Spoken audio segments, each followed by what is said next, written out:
Hello Captains, it's me TONIK TZW, and I'm not trying to scare you away from this event, but you've seen my 3 and 4 videos. Now we're up to Nightmare level 5, and let me tell you that it does get bigger and it does indeed get harder.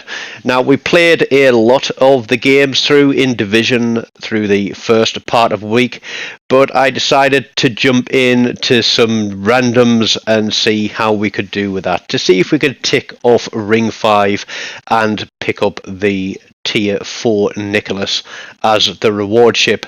So as before, this is my build, this is the captain I'm running, and I've got him up to Legendary 4. We're in the Jewel, which is the Destroyer, and although this isn't my highest damage game so far, the amount of torpedo hits and floods in this one is absolutely phenomenal. But this is going to be played by the seat of our pants. It gets very, very sticky at times, and not the kind of sticky that I like. Especially when there are lots of guns pointing at me. Now, one thing that I will say is this wasn't the first attempt. It did take 5 attempts to get this done, running through just random pickups. And let's just say I find it hard to understand how some people have made it up to Nightmare 5 with the way in which those games unfolded.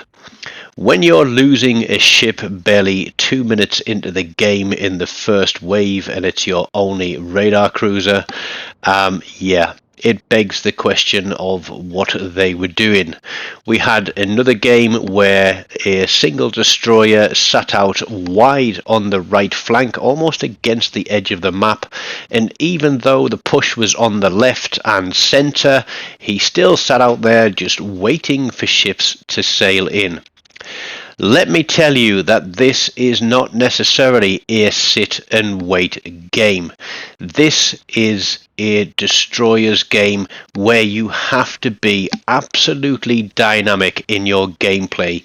You have to be thinking on your feet. You have to be moving and positioning yourself to be able to do as much as you can to make it easy for the battleships and cruisers to pick off these ships. Every torpedo hit, every flood is damage, and that helps the team. So keep your head on a swivel. Don't just focus on your own game. Keep an eye on the minimap with what is going on around you. And don't forget to prioritize your targets. Now, the reload on these torpedoes is so fast that you can be slinging torpedoes out at so many different targets. So I'm looking at this guy right in front of me. Now, cruisers, really you need to be focusing the destroyers when they are spotted. If there's more than one cruiser in the game, then try to rotate through your radars, and every time that radar comes available, you want it up so that you can see where ships are, because the destroyers can't always be spotting for you. As I said in my early video, I switched my build from torpedo reload to smoke because I found that at the higher levels of Nightmare you do get very, very close to the enemy ships, and that smoke screen is going to save your life.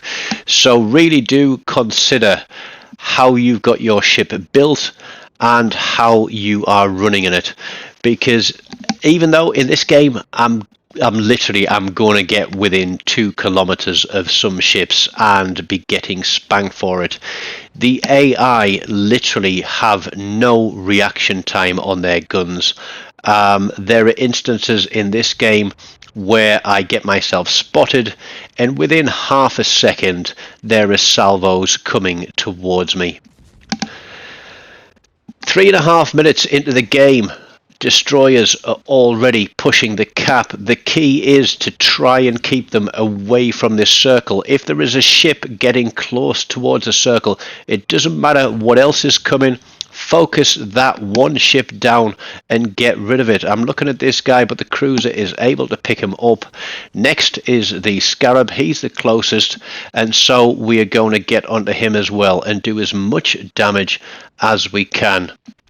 I think really the key to winning any level of this nightmare mode is making sure that you can defend this circle for as long as is possible. That will make your life easier.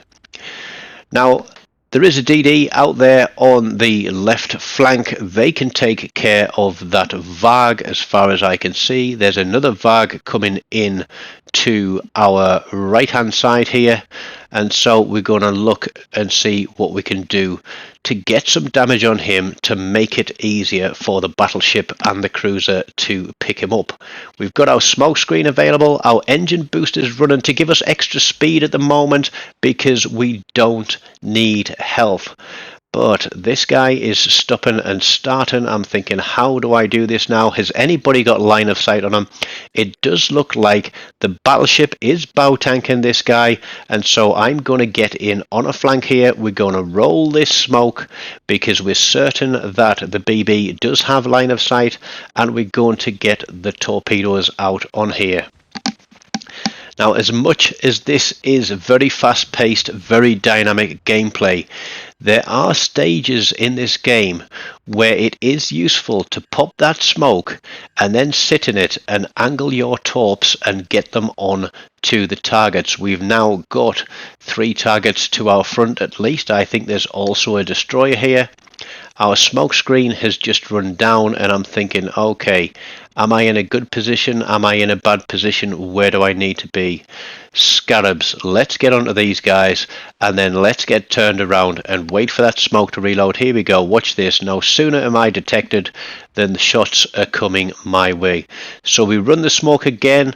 We're going to stick this position in the middle. We're going to try and get onto this pestilent Varg as well. We know there's a destroyer running us down. Scarab's got a flank to us, so we put some shots there, and already we're thinking about pushing across to the right hand side of the minimap. Literally head on a swivel. This is getting dangerous.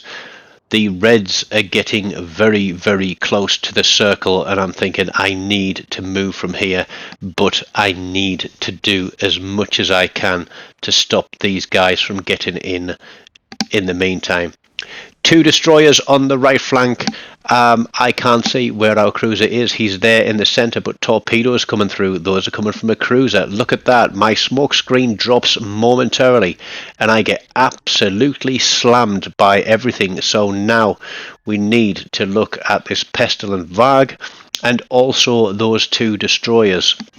The cruiser has managed to get his guns round, but we have lost the circle now, and that means that the enemy's main attack is going to start. And with Rasputin appearing at around 7.5 minutes, it's going to get dodgy. Look at this, 2.2, 2.1, 2 kilometers. We are going to get detected. We've got torps running on the pestilent Varg there. Smoke comes available again. We just managed to avoid those shots. He takes a few torps, not enough to do damage, but we're going to have to push over. It is time to pull back, to consolidate. That ravenous ghoul takes an absolute slapping from someone, and the pestilent Varg goes down as well. We are flying by the seat of our pants now. We've got torpedoes coming in behind us. My engine boost and heal is about to run down, but I can see from the triangle on the left side of the screen there that one of the battleships is running a heal. We can sit here a little longer. We've still got a few hundred meters to play with, but there is a ship that is off to our left side. There he is, Pestilent Varg. The other destroyer is back there as well, playing a hard defense. We're running smoke again because we're spotted. We put 1 salvo of torps out, and now this is where it is crunch time. We've managed to blunt most of the wave of there, and I'm just looking for a radar coming up from the cruiser. Then we can position ourselves and get in to try and take out the last few of these ships. Right side is open. We've got 1, 2, 3, 4, 5 on the right. We've got 6 on the left.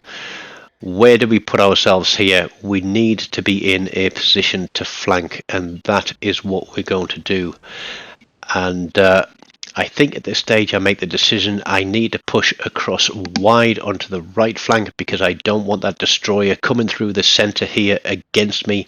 That could be dangerous, because I don't think anybody would have eyes on him. We've only got 5 kills, which is half of our tally for this game, and we've still got around another 300,000 damage to pick up for the end game results. And here we go, 5 ships pushing down. We pop the smoke.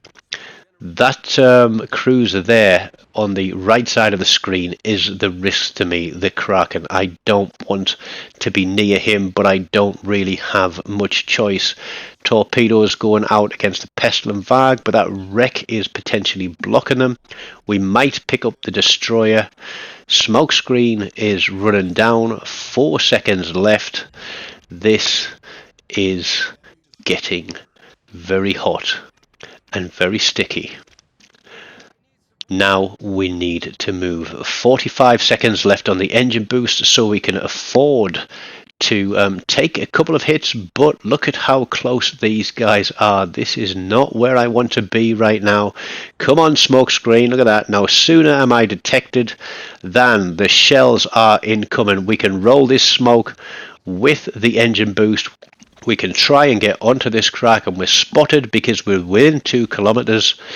Just in case he slows down, we put the torps behind him, and that was a fatal mistake. He takes 3 of that second salvo. We're out beyond the 2 kilometers. Torpedoes up in half a second. Here we go. 1 set on him. Can we get onto the other guy as well? Is he going to take them? Is he going to die? Another set across to the Pestilent Varg. We've broken through 500,000 damage, and I've seen some people pulling some crazy scores out of this one. And yeah, this was certainly one of those games where potentially could have had some more damage, but I'm more than happy that the team was taking the ships down before those floods ticked up the damage on them. Pestilent Varg pushing centre. There are 3 ships pushing down the left and centre, and I want the torpedoes onto that Varg before I move out of this smoke screen. Let's see if we can get some more hits. There we go. There are 4 more hits, 4 floods, and a kill. Now it's go time. 3 ships plus Rasputin left. We have lost our cruiser now, but it is big ships and cruiser remaining. So we're going to pull all the way back and do everything we can to defend Transylvania. The battleship is healing, but given his proximity to Rasputin, I don't think he's going to be able to last much longer. If he does, I'll be mighty surprised, but I'm going to put some torpedoes across there as he's backing up and run down and try and do something to help these guys at the back of the map. We've got 2 battleships, 2 destroyers left. Rasputin is coming in. We need to do some more damage to him and help this battleship out. I don't think he has enough hit points to get in close and do the ram, because that would have been an absolute lifesaver and allowed everybody to focus this Pestilent Varg. And here things come together with a clash of broadside and a scrap over who's going to get the torpedoes on this guy, as myself and the other destroyer run into each other. We're both vying for the torpedo shot. We get them off. He's a little bit closer than I am. Our torpedoes are the same speed, so there's no question over who's going to get that kill. It was him with a flood, but he gets another set out on the Varg. I'm going to put my torps, sorry, not on the Varg, at the Rasputin. I'm going to get my torps out at Rasputin as well. We're in the smoke. We're going to get on guns. We've got a little bit of time before this rolls. 5 seconds on the smoke screen, so around a 3-second overlap. Rasputin is going to hit that island. We've got a heal available to us as well, just in case Rasputin gets nasty. Smoke's up. We're still on smoke. The other DD has run in closer to get his torpedoes off. I'm guessing he was hungry for the kill. But there we go. You can have those two, mate. I've got 10. I'm more than happy to finish there. This got even crazier than Ring 4. But I'm glad to say that that is Ring 5 complete, and that is the Nicholas in port. We finish here with 636,000 damage, 115 torpedo hits, 88 floods, and 10 kills. I think we could have had a few more there, but I'm more than happy for the team to be picking those up. That was not worth it for a tier 4 premium destroyer, but that's Leviathan and Nicholas in port. There's only Rasputin to get, and that's going to take a couple more weeks of grinding some currency to pick that one up. But I'm more than happy to have all 3 Halloween event ships in port after the nightmare that this has been. I hope you've enjoyed that one. Let me know how your own progress is going. Don't forget, smash the like, leave me a comment, subscribe if you haven't, and until next time, please do take care and goodbye.